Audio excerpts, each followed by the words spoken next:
All right, so we are going to be putting on our border in this lesson. There's two borders we're going to put on our first border, and it's made with your background. So let's get this laid out. All right, so right here, these two seams will nest, and then these two seams will nest. So I'm going to do this one first. We've already talked about nesting, but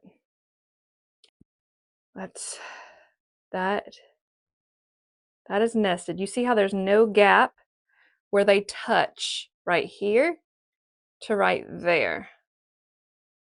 Just kind of locks into place right between your thumb and forefinger. And let me show it to you wrong. See, there's that gap. That is wrong. And then there's an overlap. That is wrong too. So it's really just only one place it could possibly be. Now, they do have a tendency of shifting sometimes, but it's pretty easy to get them in place when you have nested both your seams. And it's a lot easier to line up seams when you nest. Now, I know there's a lot of seams like on our 9-patch where, well, maybe not our 9-patch on this particular block, but a lot of blocks we will press the seams open, and that has to do with other reasons. But if I have nothing stopping me from nesting, I always kind of have a tendency of nesting. All right, I got a little bit of some excess here, but it'll all come out. What I want to do is kind of just gentle tugging and then find my middle and put a pin there. Sometimes when we're forcing things to nest, like this has got a little bit, this was a little bigger than this. It has these ways of gapping. I don't know if you can see that, but I can make it all do right in my sewing machine just by slowly sewing it. Okay, so there's no trick. It's just giving it just this gentle tug to lay it flat and pin it in the right place. So we don't have all of that gap ending up, right over here instead of balanced right there. Does that make sense? Let me show it to you again with this one. Okay, so I get my seams nested.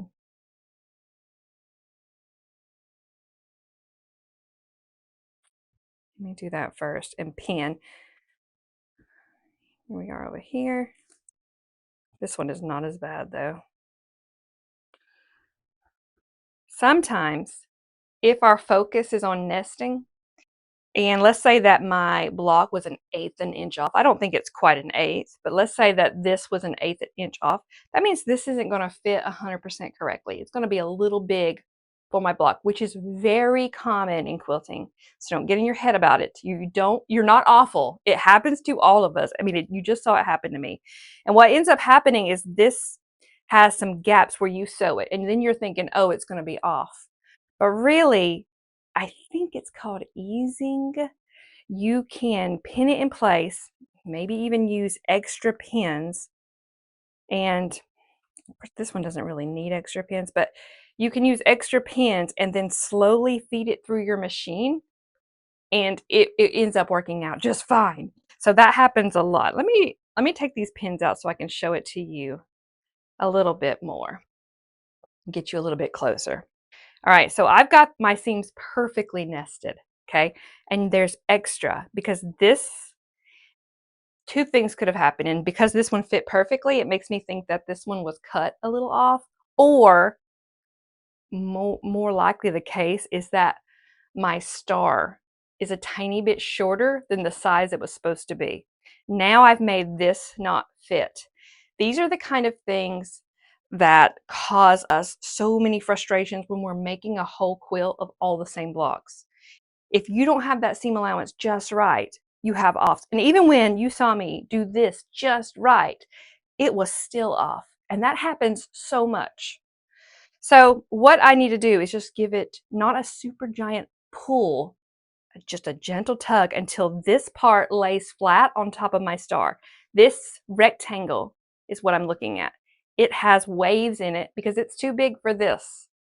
So I give it a gentle tug, and then I'm finding my center and putting a pin there first.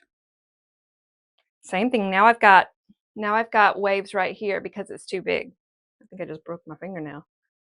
Give it a gentle tug and then put some weight where it lays flat and then put a pin.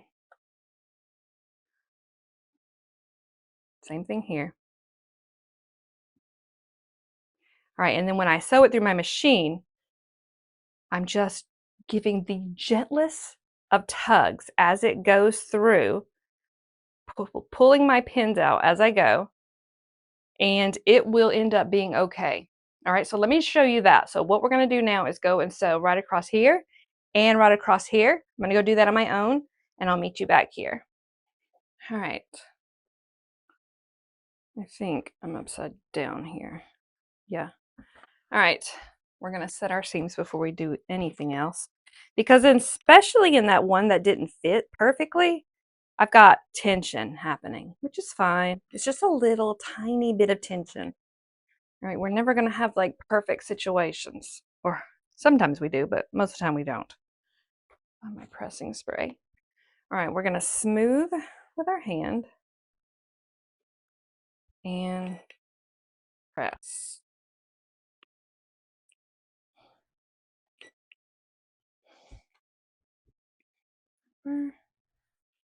Do the same thing here.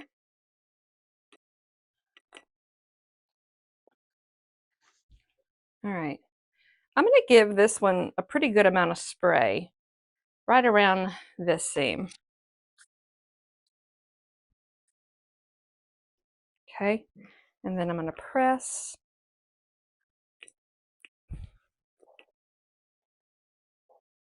Going up and down with my iron. I'm not moving it across.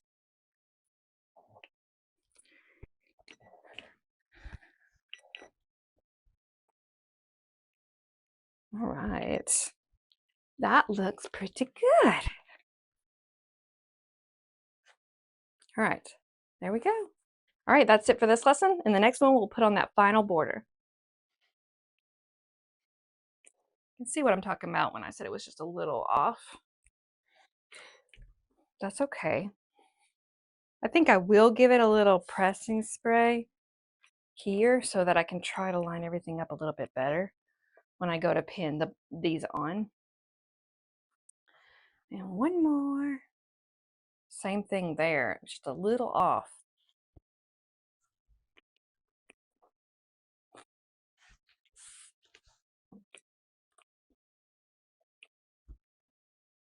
Okay.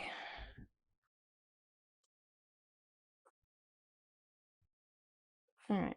So make sure that if you fussy cut, everything's going on in the right direction. I got a little wave happening here. It's just slightly. I don't know if you can see it. All right.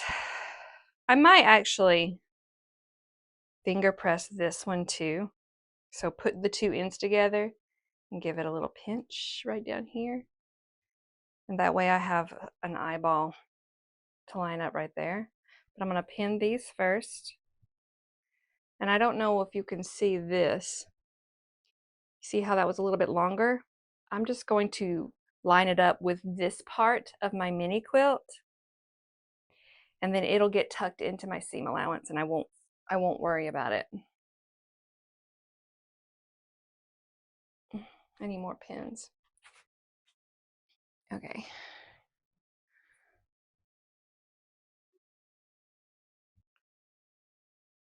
All right, nest this seam.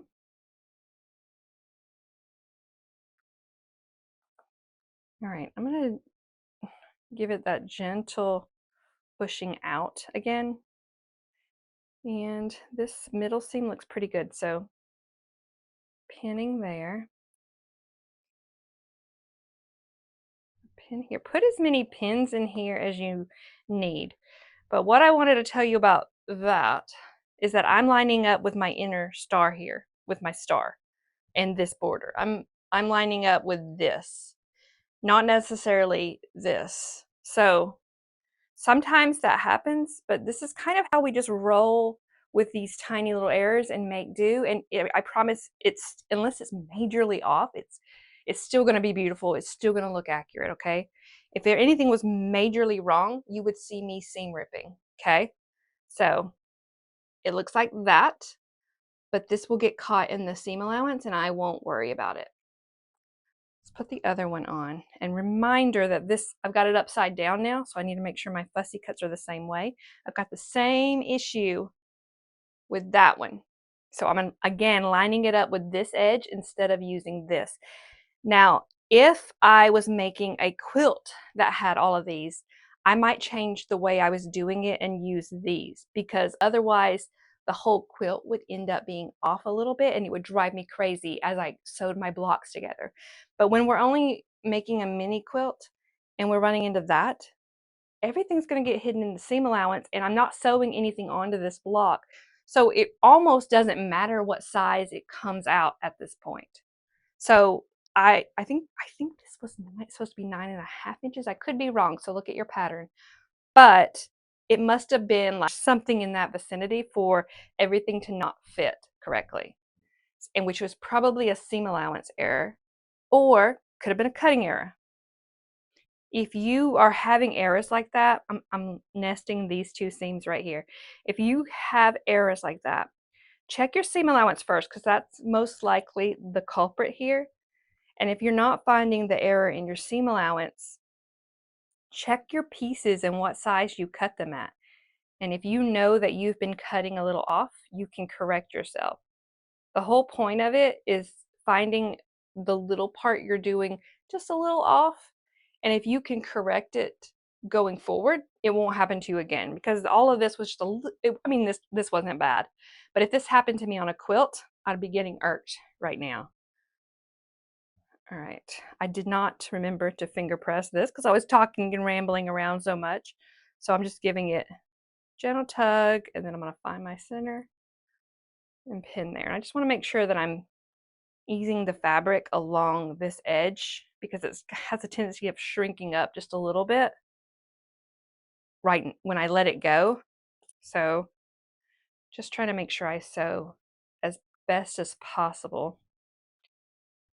And this is kind of one of the reasons why I don't particularly care for putting borders on my quilts that much, because there's so much room for error when you add a border to the mix. But, you know, we got to do what we got to do. All right, let's go and sew right across here and right across here. I'm going to go do that on my own, and I'll meet you back. All right, let's set our seams.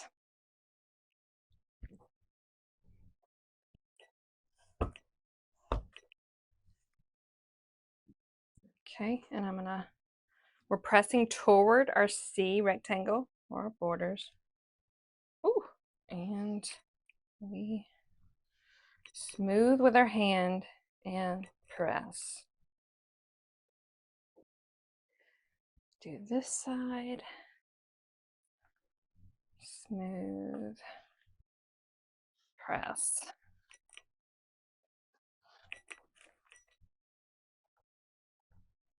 All right, and let me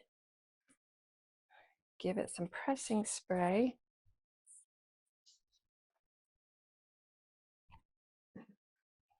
And same thing.